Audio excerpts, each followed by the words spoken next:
How do you make a film about the antiquities of a Roman town and its two associated forts when there aren't any? No, wait, don't turn off. That was a terrible YouTube attention grab. We've actually got something fantastic to talk about. And it's very purple. That was uncharacteristically honest for YouTube, wasn't it? I'm in modern-day Carlisle, and here, have a go at saying the name that the Romans gave this place. That's good, Una, very good. Carol, not too bad. Be careful with the porridge. Phil, Romans didn't speak in Geordie, did they? Luguvallium. There you go. Well, hey, man. No need to... I thought that was a pretty good attempt, to be honest. No need to spell it out phonetically in the comments if you think I got it wrong. It's too late. This video is now what us professionals call in the can.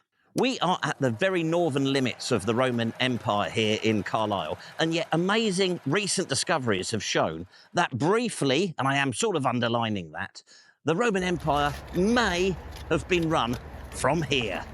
So for a while, everything was happening here in Roman Carlisle. Watch this video to find out, and it's very purple. Oh yes, I nearly forgot. We also have what might be my favourite tale, my favourite sub-Roman tale. A little glimpse of what might have been happening here in the ruins of Roman Carlisle hundreds of years later. Let's just call it the dimly lit, early medieval ages.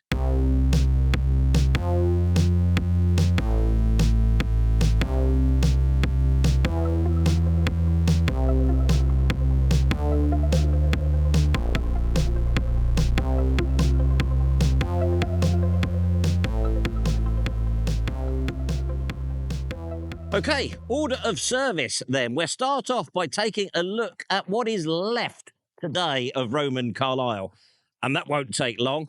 And then we'll get into the detail of these recent discoveries which have really transformed our understanding of the importance of this place and led to marketing and media types suggesting it should be rebranded as Emperor City. And then we'll wrap up with that tantalising glimpse of what was happening in the ruins here hundreds of years later. Carlisle's Roman history. What's left? This is Carlisle's Norman Castle, and we can't see anything today of the Roman fort because this was built on top of it and probably pretty much out of it.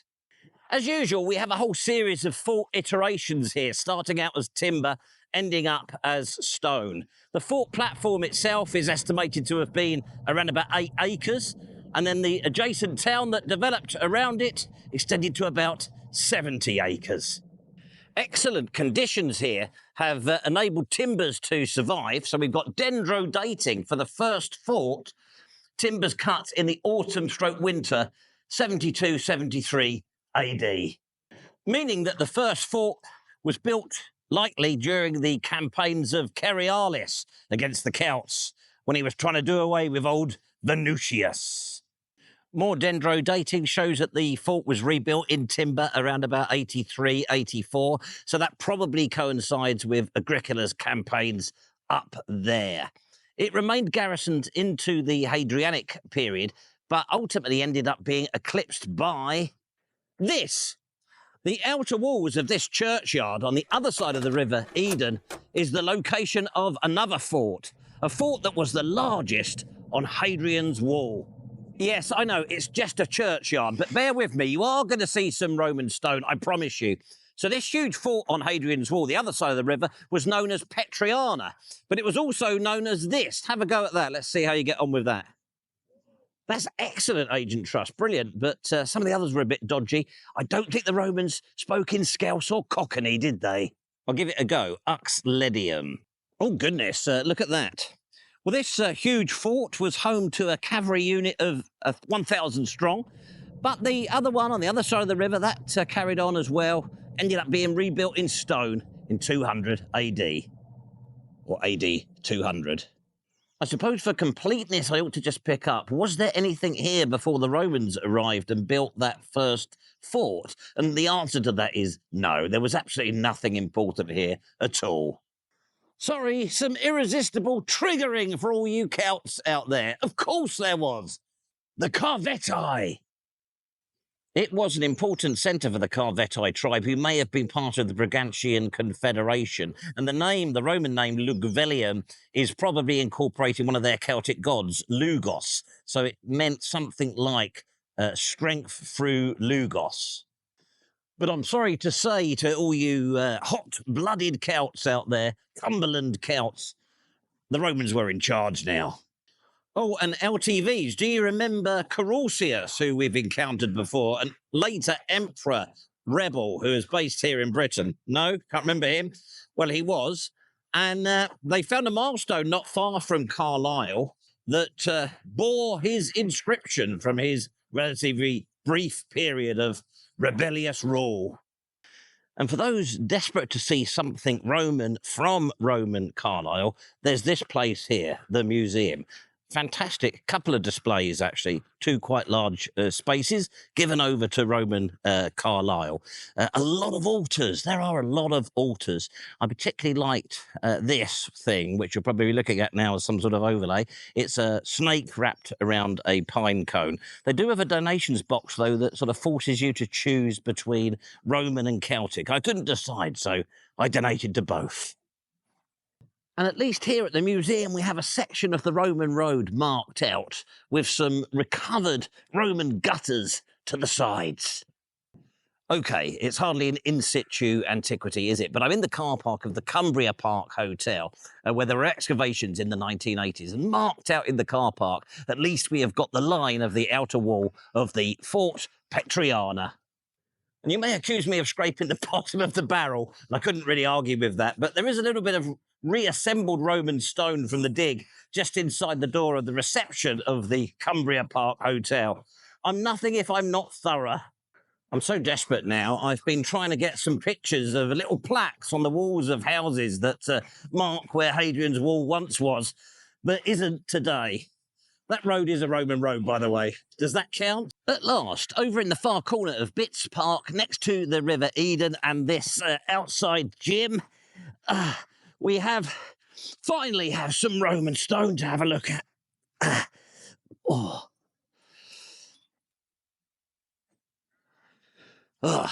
So here we have just shy of 100 Roman stones from the bridge discovered during dredging in 1951. Not quite in situ, I know, but the river crossing, there may have been various iterations of the bridge, was just over there on the River Eden. Camden, the antiquarian visiting in the 16th century, could still see stones from the bridge out there in the water. But by the time these were dredged out in the 1950s, it had long since disappeared from view. So it's nice to have them almost in their location. And if you have a close look at them, you could see lots of mason marks and Lewis holes as well. So at least in Roman Carlisle, we have some Roman stone. I always feel like I'm letting you down if there's not at least some Roman stone when we do one of these town ones. This bridge was carrying Hadrian's wall across the River Eden here. And in the 18th century, an antiquarian called Pennant noted some vestigial ditches and a square platform over on that side. That is believed to be Mile Castle 66 on Hadrian's wall. OK, I accept. Not a lot to actually able to be physically seen here of Carlisle's Roman past. But hopefully the history that I've been able to impart will give you the sense that it was not an unimportant place in Roman times. 2 forts, a large town, and of course Hadrian's wall. But things were going to change when this happened. Now, because of this, the cricket club just the other side of the river there was getting a little bit fed up with its pavilion going underwater. So they made a plan to rebuild it at a higher level. Given the location, an archaeological dig was required. And 8 years later, they still haven't got their new pavilion. It's time for purple. Deep purple.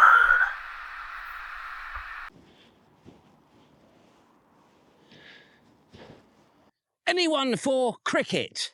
Oh, no, that's tennis, isn't it? Let's bowl a maiden over. You'll have to forgive me. I don't really do sport. I'm not here for the cricket. Here at Carlisle Cricket Club, things have been turning purple in recent years. I'm going to go and take a look to it. Carlisle Cricket Club has been home to a series of community-led archaeological digs since 2017, and as you can see, they are still ongoing. They're going to be back in the summer as well, I understand. It's not exaggerating to say that the finds that have come out of here have changed our understanding of Roman Carlisle. You may have seen these impressive large heads. Well, they came out of here. A sumptuous bathhouse with drains. They discovered the drain system, and a lot of the finds actually came from there. And apparently the drains, I'm told, started to work again when it was raining, which was quite often. So much stuff. Lead ingots, glass from window panes, Gaulish Samian ware, amphorae from Spain. It was monumental, and it was imperial, and here it was in northern Britannia. So have a look at these imp tiles, IMP, kindly showed to me today by Andrew Wallace. And they've had another load have come out of this most recent dig. Imp, imperial. The heads are great, the imps are great, but for me, it's the Tyrian Purple that really agitates the pages of my gazette. A unique chunk of Tyrian Purple was found here in the drain. First of its kind found in Northern Europe. Worth 3 times the value of gold back in the Roman day and literally requiring tens of thousands of crushed Murex sea snails from the Eastern Mediterranean and North Africa. Clothes dyed with the Tyrian Purple and walls painted with it were literally exclusively the privilege of the wealthiest elites.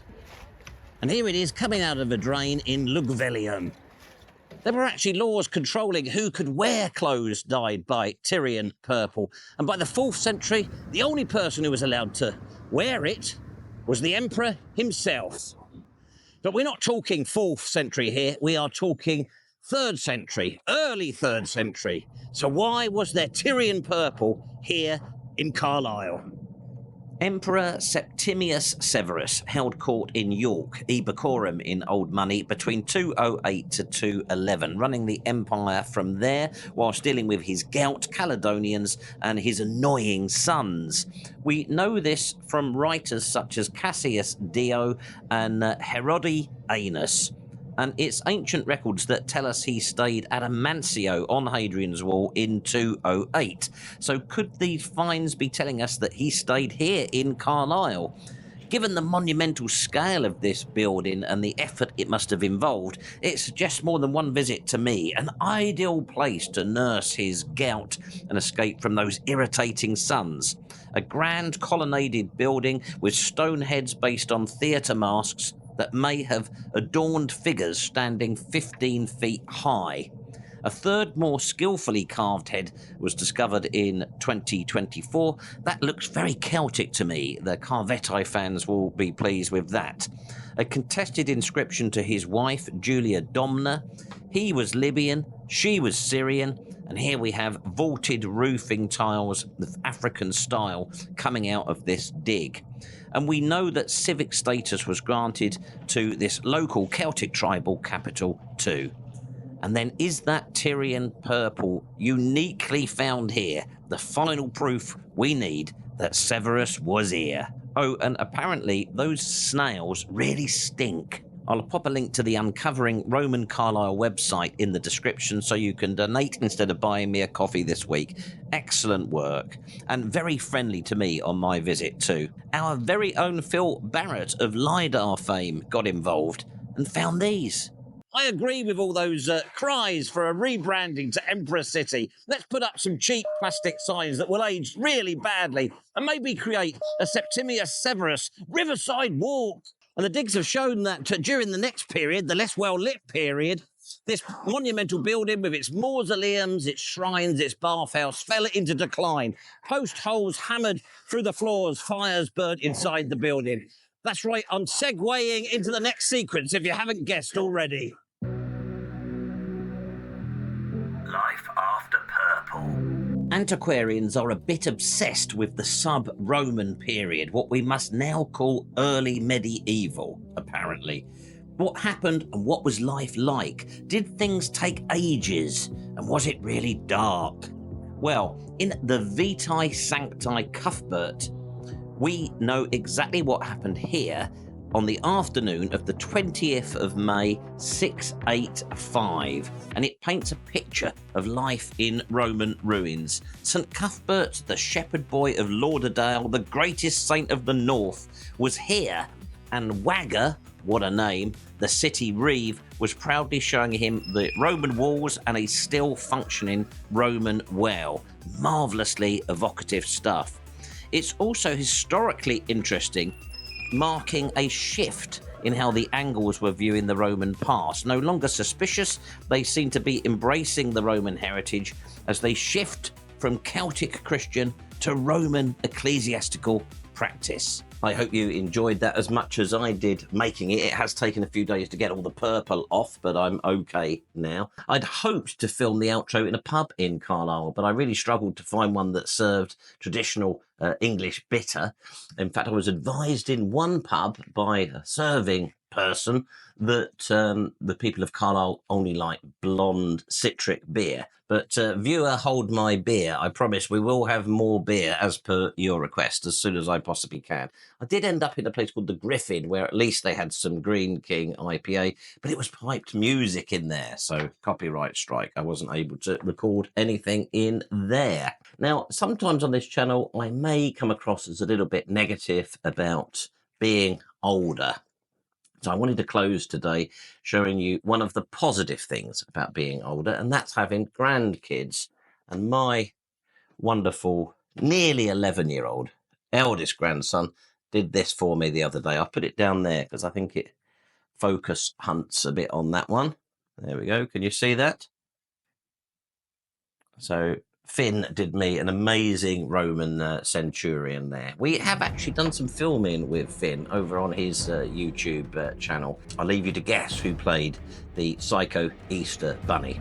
Thanks for watching, everybody, and my celebrity get out of jail free card this week is Lindsay Lohan. Lindsay Lohan.